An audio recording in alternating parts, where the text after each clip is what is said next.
Populist, protector, punisher, and problematic. Those are just a few of the words that have been used to describe Rodrigo Duterte, the 16th president of the Philippines.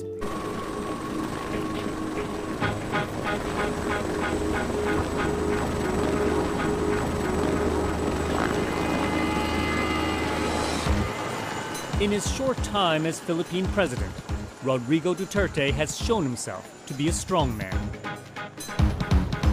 He's quickly taken control of the military and police. His war on drugs has left the streets littered with the dead. If you destroy my country, I will kill you. And in vowing to break up a military alliance with the US, he doesn't hold back from threatening a superpower. But beneath Duterte's tough demeanor, he's also shown himself to be a people's president. We love you! We love you!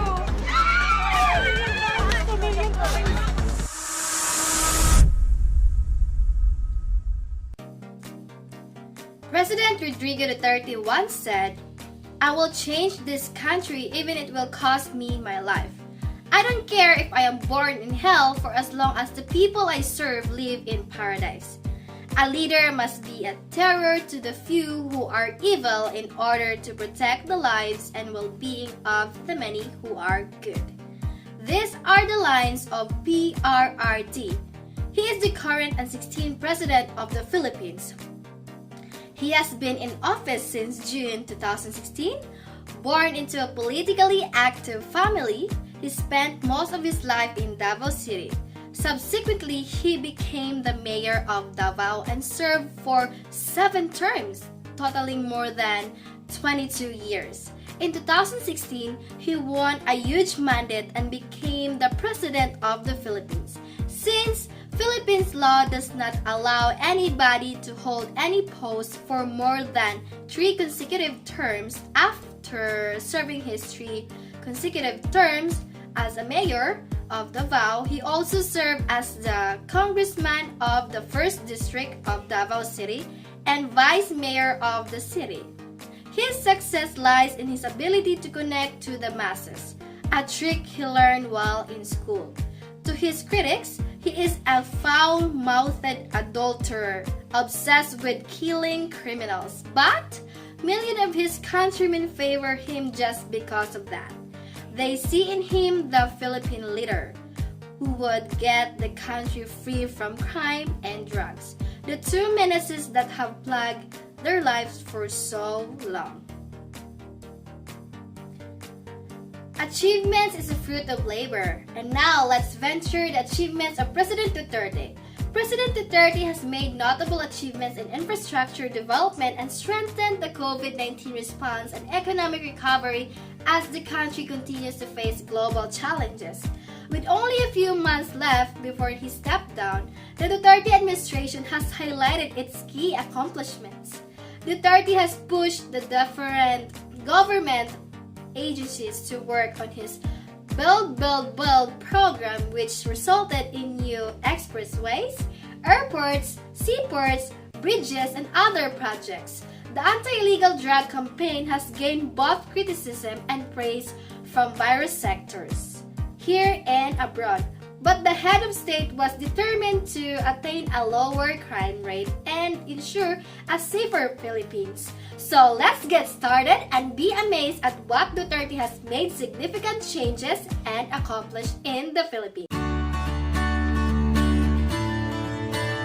Located 310 kilometers off Manila is Boracay Island, one of the world's famous tourist destinations.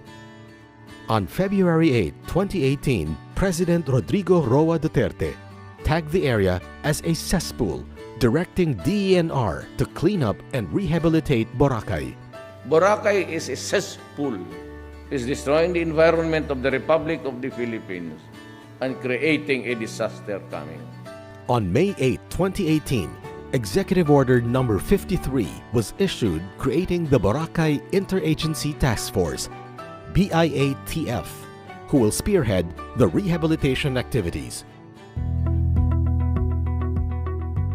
On April 26, 2018, rehabilitation officially started with the following activities: demolition of illegal structures within the 25 plus 5 meters easement in White Beach and Puka Beach, road clearing and widening to decongest traffic, demolition of hangover structures along the roads in compliance with a 12-meter road easement, excavation of buried pipes. As part of the recovery of the wetlands, demolition of illegal structures was also initiated. The government partnered with the private sector to rehabilitate the wetlands within Boracay. Part of the rehabilitation efforts is to ensure that the quality of water is within water quality standards. Thus, the DENR Environmental Management Bureau conducted daily water quality monitoring. The DENR also required all hotels or resorts within 50 rooms and above to have their own sewerage treatment plant or STP and clustered STPs for 49 rooms and below. After 6 months of non-stop and rigorous rehabilitation activities, Boracay Island reopened for tourism on October 26, 2018. Since the reopening of the island, carrying capacity of the island was strictly observed. As we approach the second year of the rehabilitation, the Boracay Interagency Task Force commits to sustain the gains and continue on with the efforts. After the success in Boracay, DENR was given another challenge, the rehabilitation of Manila Bay.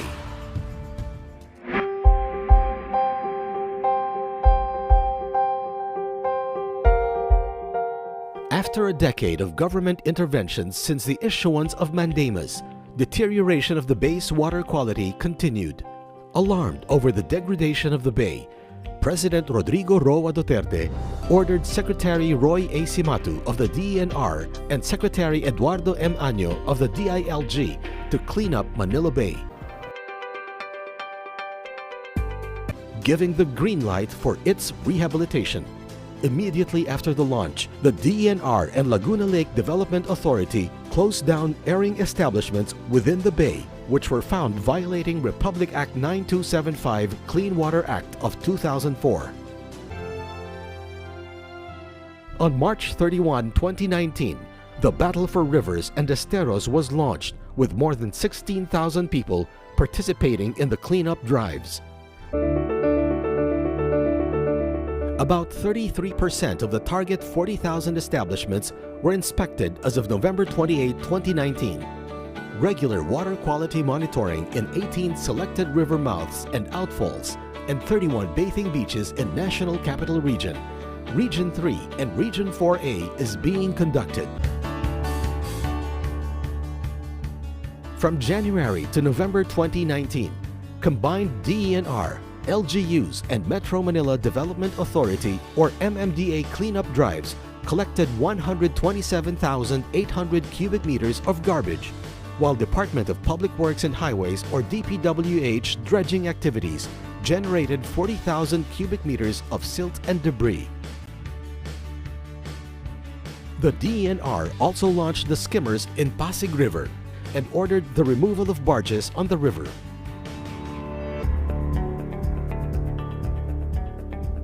Delineation and demarcation of easement has started in 32 waterways in 3 regions.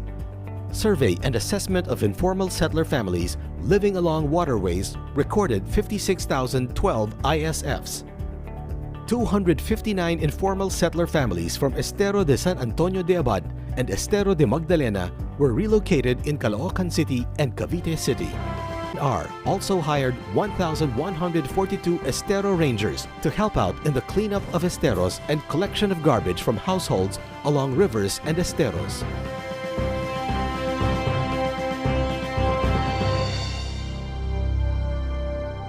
The DENR and its employees were directed to go out of their offices to help in the cleanup of esteros, as well as conduct information, education, and communication campaign to heighten awareness and encourage participation in the rehabilitation of Manila Bay. With all these initiatives, the DENR, together with other members of the Manila Bay Task Force, is confident The Manila Bay will soon regain its former glory. This is the overall achievements of President Rodrigo Duterte. Controversies of President Rodrigo Duterte. He has since attracted intense controversy for a bloody drug war and a string of controversial remarks deemed offensive or sexist by many observers. He has also been criticized by the international community and rights groups that say his policies amount to human rights abuses. Despite international condemnation, he remains hugely popular in the Philippines. Slaughter of addicts. The hallmark of Mr. Duterte's early years as president has been a relentless crackdown on drug dealers and users. He has urged citizens and the police to conduct extrajudicial killings of suspects, and thousands have died in the anti-drug campaign.